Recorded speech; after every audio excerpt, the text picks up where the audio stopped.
To the inquisitorial representative. My lord, as per your instructions, I have put all my energies into creating a comprehensive background history of the Archmagus Cawl. As we agreed during our earlier discussions, it is clear that our peers within the Ordos need to have a thorough understanding of this individual, and I use that term loosely, as we progress in this glorious reign of our beloved regent Rebute Gilliman. Already, we have seen dramatic shifts in the internal politics of our Imperium, and the usurpation and willful disregard for the rights and prerogatives of our glorious institution, much of which is at the hands of, or potentially at the urging of Cawl, at least in my considered opinion. The following summary document sets out in brief the fruits of this labour, and I leave it to you to determine how and to whom it is to be disseminated. Sources and evidence are available upon request. The origins and history of Archmagus Dominus Belisarius Cawl.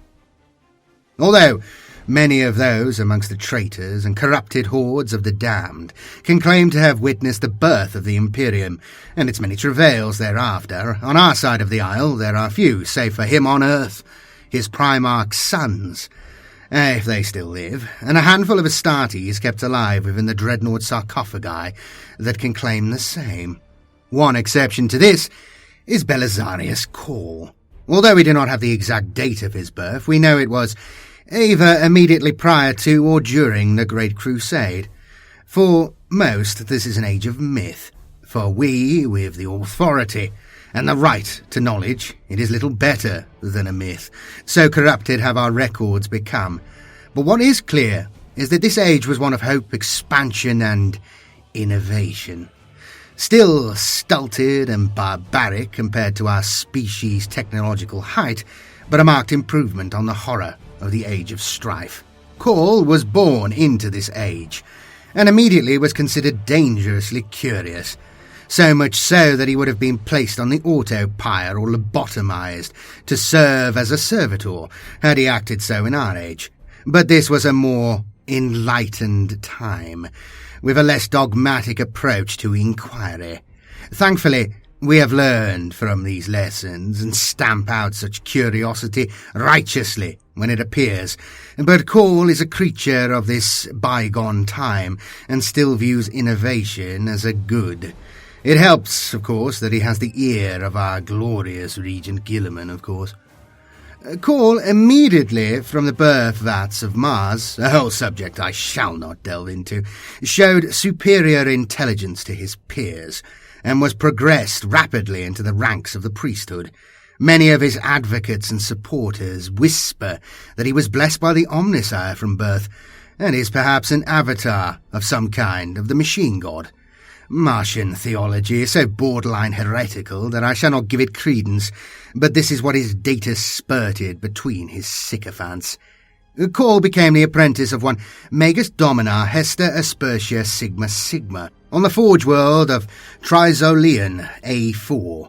This system was the site of the Wolf Cull, where the Space Wolf Legion, led in person by Leman Russ, attacked the arch-traitor Horus's fleet in an attempt to decapitate the heresy before it reached Terra. Cawl was here for this mass engagement, which saw the Vilca Fenrica reduced to 20% of its opening strength, and failed to slay the War Master. The Forge World initially resisted the traitors, but when it became apparent they would lose, they stood down and swore fealty to the War Master. Cawl, being a pragmatist, feigned loyalty to this course, but when the opportunity came, joined forces with the Loyalists and struck back, slew his treacherous master and fled the system with his friend, one Friedrich Adum Ship Quo. More on Quo later. Hester Aspertia Sigma Sigma was a master of cloning, and the unique and barely understood method of soul merging. Before he fled the system, Cawl destroyed her methods of reincarnation, so to speak, by destroying the clones of herself and her saved memories and knowledge, but not before downloading it into himself. Frankly, this whole method of soul merging sounds very close to the methods the homunculi of Camorra use, and as I understand it, the equally disgusting methods Fabius Bile utilizes. Anyone trading in such dark sciences is instantly suspicious to me. Cawl spent the remainder of the heresy in transit to Ryza, arriving there after the victory of our glorious Emperor and his ascension to the Golden Throne, and the beginning of the Great Scouring. While there, he was approached by agents of one Ezekiel Sedane. Ezekiel Sedane was one of the greatest scientists produced by humanity, or at the very least, since the age of technology. He worked with the Emperor himself prior to the Unification Wars when our Lord was making his preparations for global conquest. Sedane was a seeker for knowledge in the anarchy of pre-Unification terror, eventually tracking down the Emperor's whereabouts and scaling the mountains of the Himalayas before it was ground down and rebuilt as the capital of our Imperium. In those times, the Emperor, though powerful, had not revealed himself as the saviour of humanity, and instead was laying the seeds of his conquest. He was known to Sedane as the Master of the Lines, whereby he would conduct genetic screening and presumably purges of the populations living in the surrounding regions at seasonal fertility festivals. No doubt, as part of his efforts to ensure the horrors humanity had unleashed upon itself did not too degrade Terra's genetic stock. Sedane knew him as a master of the lost arts of science from Terra's golden age, and he was taken into the Emperor's great work. After many years, and the wars of unification had followed, Sedane worked as part of and would later lead the Emperor's biotechnical division, following the revolt of Amar Astarte, who attempted to destroy the gene seed stockpiles. His main achievement in this project was the perfection of the Astartes black carapace, which was a turning point, and is, even in the Primeros Marines of the current age, one of the fundamental enhancements for our transhuman warriors. As great a mind as Sedane had, he was but a man, and though he had the resources to be able to call upon every means of life extension and rejuvenant therapy known to mankind, age did eventually catch up with him. Thankfully for Sedane, there was at that time a rejuvenant elixir unlike any in humanity's possession today. This was the Ardenian Elixir, a substance strained, it seems, from the ground-down essence of multitudes of this minor Xeno species. When first encountered during the Great Crusade, they were found to be a peaceful Xenos race, and so, although I am always doubtful of the efficacy of mercy, they were spared and turned into an imperial protectorate. Unfortunately for the Ardenians, their genetic and perhaps spiritual makeup was found to have almost magical restorative properties for humanity. The Ardenians were farmed to extinction, their entire population ground down to their essences in vast culls, in order that this rejuvenating drug could be given to extend the life of imperial servants of note. What more could a Xenos race hope to achieve with their lives than to aid mankind's great and good to live a little longer in carrying out humanity's destiny? Using the last dose in the galaxy of this wonder drug to restore his health, Sedane gave himself time in order that he may meet, call, and make use of the soul-merging technology, in order that his consciousness could survive in the body of Cawl. It is not exactly clear whether the consciousness being merged is a copy of the original mind or the actual spiritual essence of the donor. Either way, and unfortunately for Sedane, as the procedure was completed, it did not have the intended effect of essentially taking over Cawl's body. Cawls Personality, at least, seems to have been the one that won the battle for control, and had simply devoured Sedane's mind in the same manner as he did with his old master. From here on, Cawl, already a genius and visionary by any reckoning, was now in possession of the minds of two other scientific masters, Sedane's knowledge of transhuman modification and pre-imperial science making him one of the most informed individuals in the Imperium, especially after the destruction of the heresy where so much had been lost. Additionally, although Cawl clearly maintained complete control over his body, Sedane's consciousness does seem to have altered Cawl. Sedane was not of the Martian priesthood, and so was not burdened by their religious strictures. This more secular approach to scientific discovery is something that left its mark on Cawl as the years progressed, an ability to adopt innovation in a way that more devout servants of the Omnisire would never even contemplate, being so close to tech heresy. The Primaris Project. As the great scouring ran its course, the Imperium returned to some semblance of stability, and the rebuilding began. At this time, the Primarch Guilliman became Lord Commander of the Imperium and head of the Senatorum Imperialis, essentially acting in the place of our now ascended Emperor. At some point, Guilliman and Cawl met, and it was agreed or ordered by Guilliman for Cawl to create a new form of Astartes. They would be stronger, faster, and more, hopefully, resilient to corruption. Cawl agreed to this, and for the last 10,000 years he worked on these legions, being granted authority by the Lord Commander of the Imperium, and being one of the most senior magi left alive following the heresy. Cawl constructed vast research laboratoria under the red sands of Mars and began the recruiting of Astartes aspirants from across the Imperium. He placed this enormous legion of hundreds of thousands in stasis as he gradually tinkered with the Emperor's design. Essentially, the Primeros are the basic Astartes template with additions of Cawl's own, or rather, his rapidly multiplying gestalt of minds, as he continued to soul-merge with others.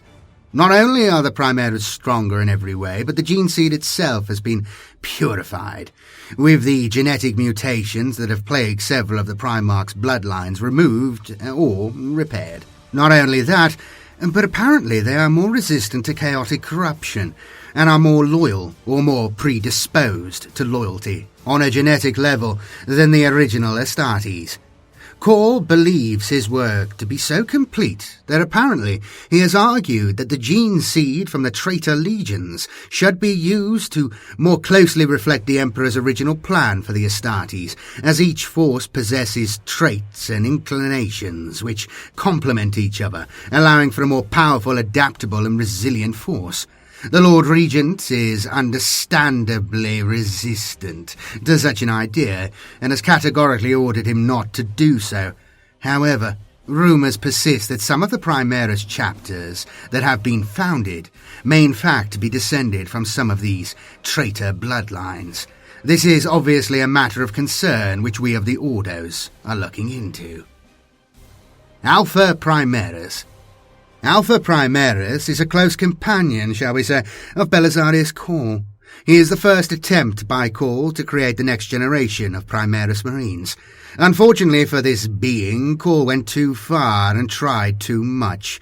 The being, though psychically powerful and physically more powerful than any Primaris, is a flawed and pain-racked creature. Melancholic is perhaps an understatement for this creature's attitude to existence, but he is a ruthless and supremely powerful warrior whom Cawl places a great deal of trust in, often dispatching him on missions and errands when he is not acting as Cawl's bodyguard. This being should be considered a prototype. Too powerful, too difficult to manage, too difficult to mass-produce. A singular being. What we could possibly consider a Primarch to the Primaris. Quo. Another companion of Cawl is the being or beings known as Quo. The original Quo was killed by Sedane as part of the bargain for the soul merging. Quo was Cawl's lifelong friend, and not wanting to be parted from him in a peculiar fit of sentimentality, has continued to clone Quo throughout the ages. This is not Quo, however, but a heavily modified version because Cawl, as with all his acolytes and servants, appears to modify them so they are fit for purpose. That involves, it seems, a limited kind of soul merging, whereby his patterns of thought are implanted into all his people. The idea appears to be that this way, Cawl can allow them to act autonomously, knowing that they will do what he would do in a given situation. Again, the parallels to the degenerate Fabius Bile's methods of gene crafting are quite striking. The 13th Black Crusade and the fall of Cadia. For 10,000 years, Cawl continued his research and construction of the new Primeros legions, and additionally conducted expeditions and researches into lost and forbidden knowledge. He exterminated Xenos races and found lost colonies of humanity. One instance of his supposed involvement was the cursed founding whereby advanced genetic manipulation was used in an attempt to mass-produce new Space Marines in a more speedy manner. This debacle ended in several traitor chapters being spawned, as well as rampant mutations amongst the forces created, of an extremely disturbing nature. Also, it is possible that Cawl was involved in the formation of the Minotaurs chapter, which appears on the surface to be organised as a kind of field test of how the Primeros would later be organised, with excessive use of plasma weaponry and some of the best arms and equipment that was available at the time to a Space Marine chapter. The knowledge he gained in these expeditions and researches was used in the Primaris Project, gradually enhancing the Emperor's vision for the Astartes, but also for other projects. At the time of the 13th Black Crusade, Cawl was attempting to understand the nature of the Necron's ability to manipulate reality, and the purpose and properties of Blackstone and the many pylons they had seeded across the galaxy in ages past. The history of the 13th Black Crusade and the fall of Cadia is a vast and somewhat confusing and odd series of events that we are still living with to this day. It is simply too long an episode to elaborate on too much, but the following should sum up the situation nicely. Cawl made his way to Cadia, having been convinced, or more accurately coerced, by an Eldar Harlequin well known to our peers in the Ordo Xenos, one Salandre Veilwalker, a most manipulative example of this subspecies of that decadent race. Unfortunately, this was not the only Xenos to be involved, something the general populace should never learn of, with Cadia's last stand having become a tale of sacrifice and bravery in these dark times. Now, for the Necron creature known as Trazan the Infinite, having seen the likely results of the final victory of Chaos, decided to assist the defenders of Cadia and the Imperium as a whole, for his own entertainment more than anything else, it seems. With the Necron's aid, Cawl was able to activate the crippled planetary defences and also reactivate the Cadian pylons, which began to push back the Eye of Terror itself. Unfortunately, the despoiler would not be denied his prize, and after a grueling battle, the planet was torn asunder, and the few Imperial survivors forced to flee. Again, this whole series of events is, frankly, beyond belief. Eventually, Cawl, Saint Celestine, and Marshal Helbrecht entered the webway and made their way to the Ultramar region, and eventually to Macragge, harried by various enemies along the way. In their train was a force of Eldar. They eventually made it to Macragge, which for some reason was under siege from the Black Legion, and as the enemy made a strike to attempt to slay Guilliman while he was still kept in stasis, Cawl revealed his true purpose in joining this particular adventure. He deactivated Guilliman's stasis field, which had preserved him from the death blow his corrupted brother Fulgrim had dealt him. A suit of armour, unlike any other, was placed upon him, and Yvraine, the avatar of the Eldar god of the dead, used the powers vested in her to heal the Primarch. This last part is not commonly known, as it is a deeply troubling turn of events, and most who know of this event are under the impression that it was Cawl's suit of armour which healed and acted as a life support system to the risen Primarch. Following this, Guilliman, along with his band of heroes, set out for Terra, once the Primarch had, of course, secured and stabilized the war in the 500 worlds.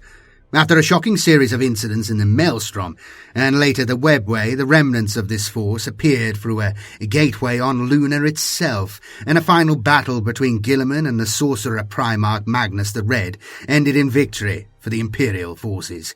Shortly afterwards, the Primarch Rabute Guilliman, praise his name, claimed the title Regent after a personal meeting with the Emperor, and Cawl began to unlock and mobilize his hidden Primaris legions, originally requested by Guilliman.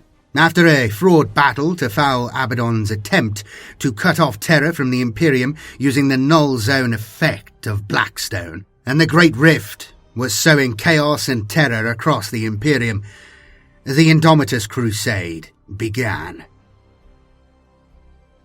During this period, Guilliman organised several mighty fleets in the Sol system, eventually leading them out in a war of reconquest to secure the Terran side of the galaxy and also to cross over and reunite with those Imperial forces in the Imperium Nihilis, notably at Baal. The Primeros forces were initially organised into large formations known as Grey Shields. These were mixed forces with Marines from different genetic bloodlines in the same squads.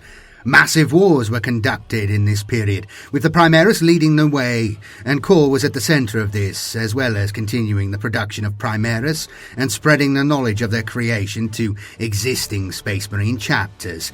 However, this was often done at the point of a custodian's guardian spear, so that all understood the new order.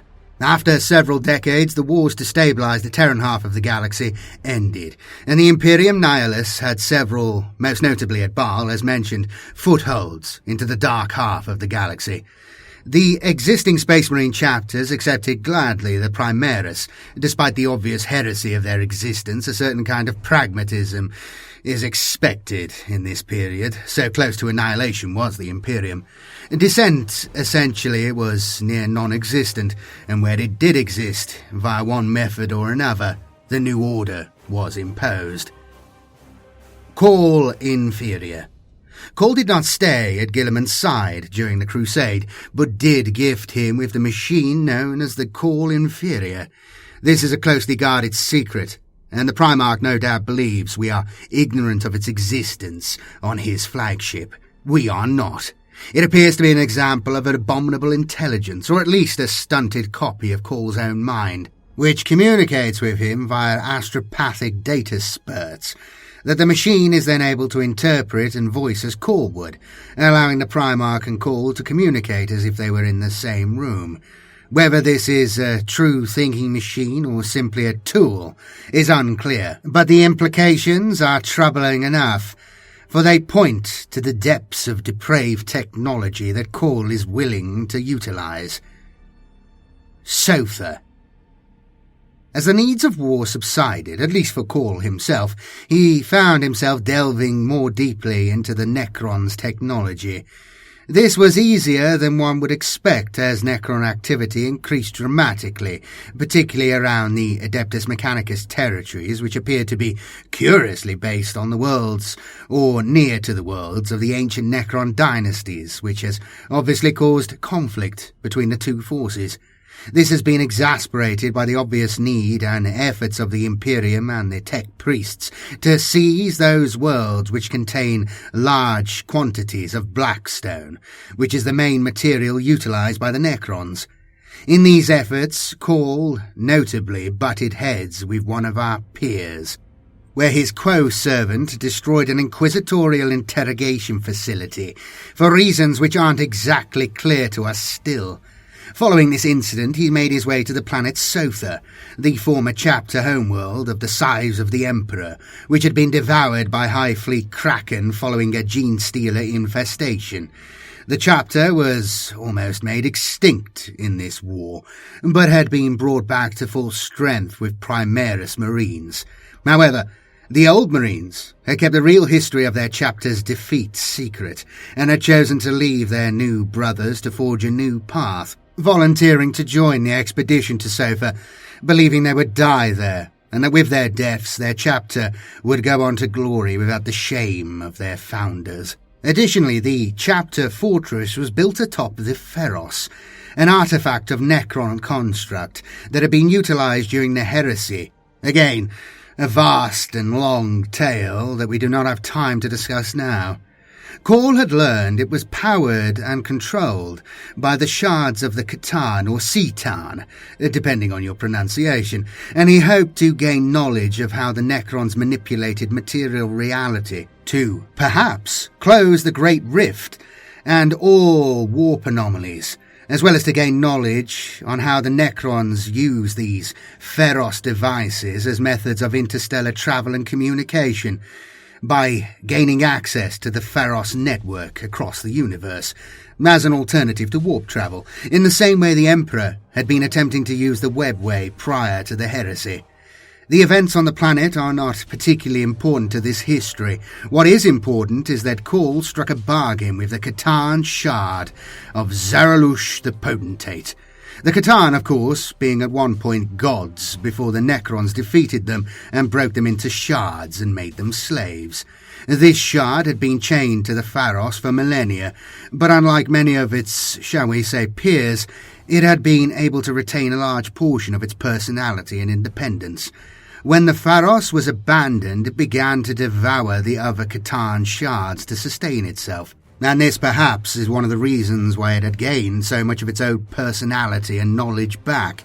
Cawl agreed to release the entity on condition that he be given the heart of the Feros, but double-crossed it, sending it spiralling into a singularity far away, to which this now loose Catan is no doubt planning its revenge on Cawl, presuming it isn't captured by the Necrons and enslaved once again. Following this, Cawl flattened the Feros ruins from orbit, completely levelling it, but also agreed to terraform the planet in the hope that one day the Scythes of the Emperor can call Sotha home once more.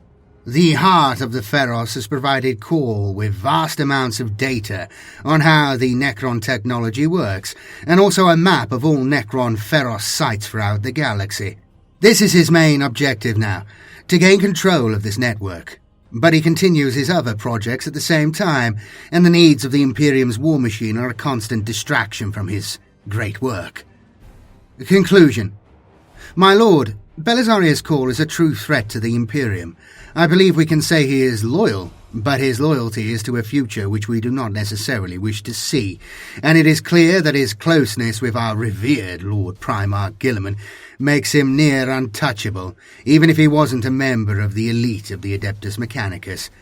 In this new age, our glorious institution is facing threats to its authority never before witnessed. Guilliman's control is total, and we are not exactly in his favour given his known secular inclinations, and his control of, and loyalty from, the vast majority of known Astartes forces as well as other imperial institutions.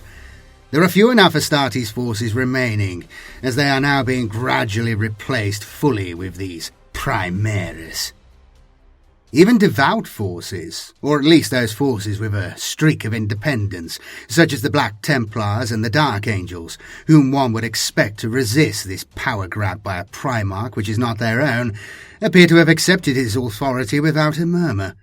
We must continue to watch and observe, as is our way, and to be ready to strike to ensure that the Emperor's true vision is not subverted by the ambitions and hubris of those now at the helm of the Imperium, our rightful place, as we have guided it for the last 10,000 years.